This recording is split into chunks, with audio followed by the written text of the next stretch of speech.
I don't really tend to do health by numbers because I don't think it makes that much sense because we're all so individual. But I have been throwing a few numbers around for this block, so I just want to go through some of them with you and give you some practical exercise ideas. So one of them is the heel raises, and I mentioned that 25.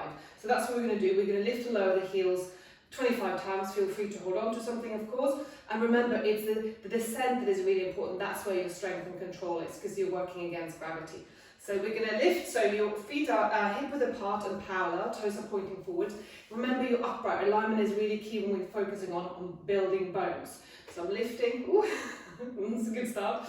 So I'm going 1, and you don't have to lift all the way up, 2, 3, again, feel free to hold on, 4, 5, 6, 7, 8, 9, 10, 11, 12, 13, 14, remember wobbling spine, 15, 16, 17, maybe you can go a bit higher, 18, 19, 20, 1, 2, all the toes are down, 3, 4, last one, 5. Try not to come forwards too much, but coming straight up. So that was your 25. You can probably feel that up your legs. So give that a little shake. So 25, if you're not there or anywhere near there, that's fine. Just know that's something to aim for. But that didn't take long, less than a minute. So something you can do while you're waiting for someone or something, for example.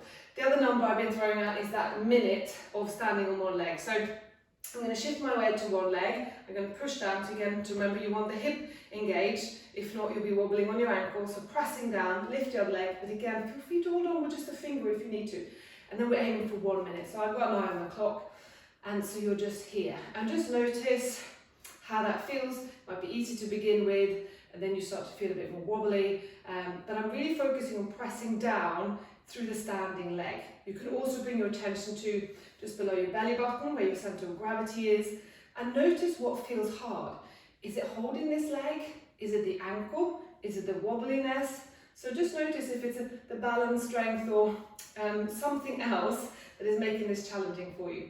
So I might have forgotten to look exactly when we started, but I've got a rough idea. There's about 15 seconds left.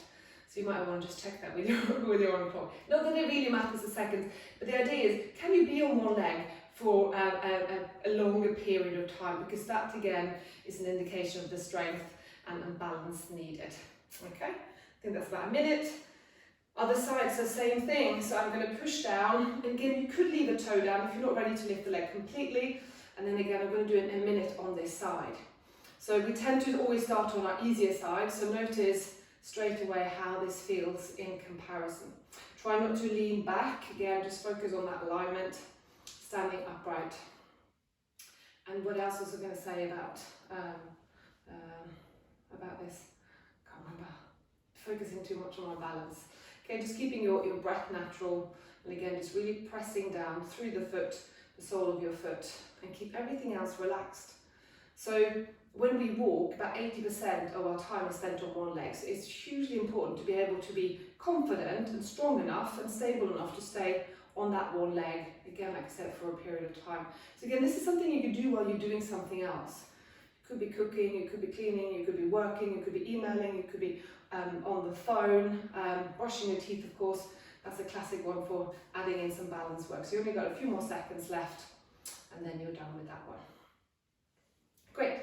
And then I'm going to go back to one leg, and then this time it's taking the eyes out of the equation. So keep going on about, but it's really important, because when you rely on your eyes too much, you're not using proprioception, you're not using your body. And what we tend to do is, because we don't move enough, our body doesn't really know how to use itself for that. And so it does rely on eyes, but eyesight doesn't tend to get better with age.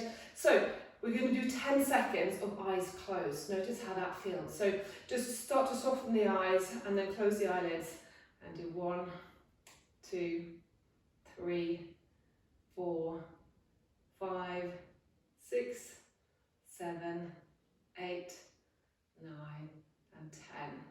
And again, just notice how that was for you. And again, remember what your language is like, or your thoughts are like in relation to how that feels or not. So don't beat yourself up, just encourage yourself to just aim for that goal of 10 seconds. Maybe you start with a fraction of a second. and maybe start with a finger. Just your starting point is your starting point, and then you work from there, okay? And again, 1, 2, 3, 4, 5, 6, 7, 8, 9, 10. Oh, my wobbly other side. Okay, give that a little shake. Okay, so that's 25 reps, a minute and 10 seconds for those. And then when it comes to the strength, I go on about squats because it's such an important, not really an exercise, but it's a movement, a natural human movement. And when we're looking at building strength, you want to tire after about 8 to 12 repetitions. If you can keep going, you're going to work more on endurance, which is great. But if you're focusing on strength, make it heavy enough, challenging enough that you're done after about 10 repetitions. So you add some weight or a band or something, create a bit of resistance. It could be just your body weight, but I'm going to do a few squats as an example. So I'm going to start with my legs wide. And again, remember, squats really ticks a lot of boxes. So we get the hinge in, which is hugely important to take the load off your spine, and again, protecting the spine if there's low bone density in your spine. It works your pelvic floor, and of course, it builds strength. So I'm going to take my arms up. Maybe you hold on to a band instead. My legs are quite wide, and then I'm going to do 8 of these. I pull down and I bend the knees. 1 and 2. Ribs are relaxed. 3, 4, 5, and of course, good for brain health because that change in blood flow to the brain. And again, I'm out of count. I'm terrible for counting, but I'm going to do 4 more. 4, 3, 2, and last 1, and come up. So again, just notice if that was, the weights were heavy enough for you, or too heavy or too light.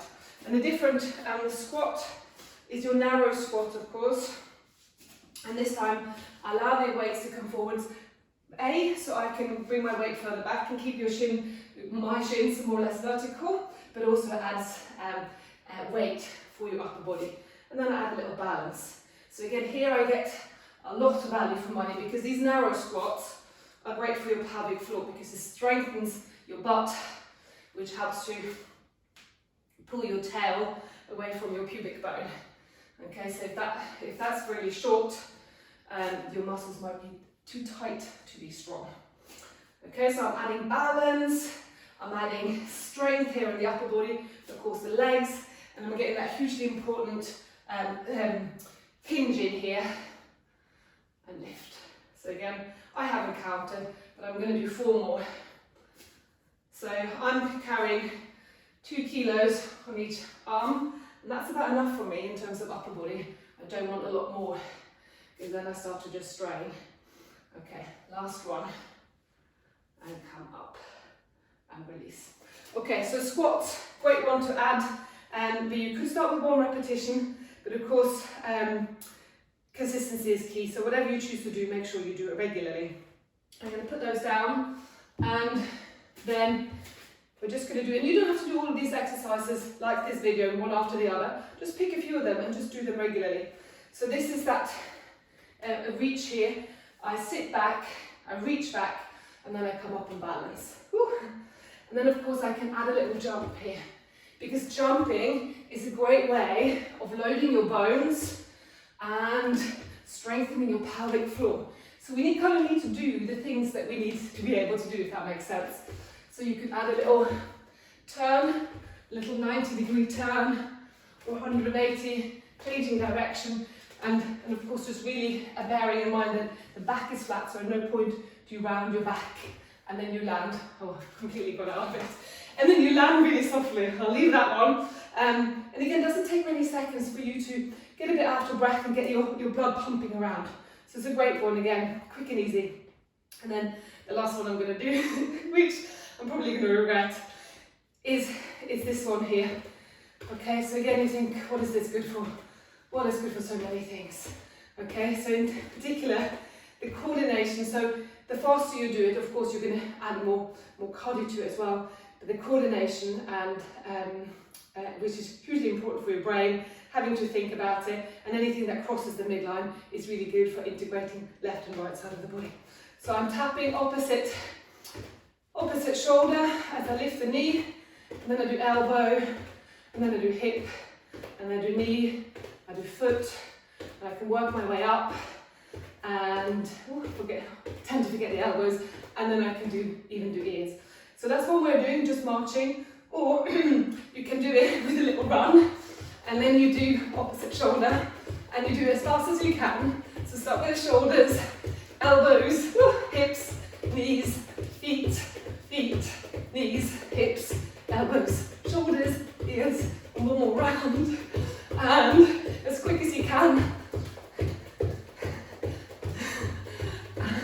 and there we are. Okay, so literally just a few seconds, but you've got an awful lot of value for money there, because you've got your heart pumping, you've been balancing, you've been loading your bones with that weight off the floor, and of course the coordination. So there you are, enjoy all of them.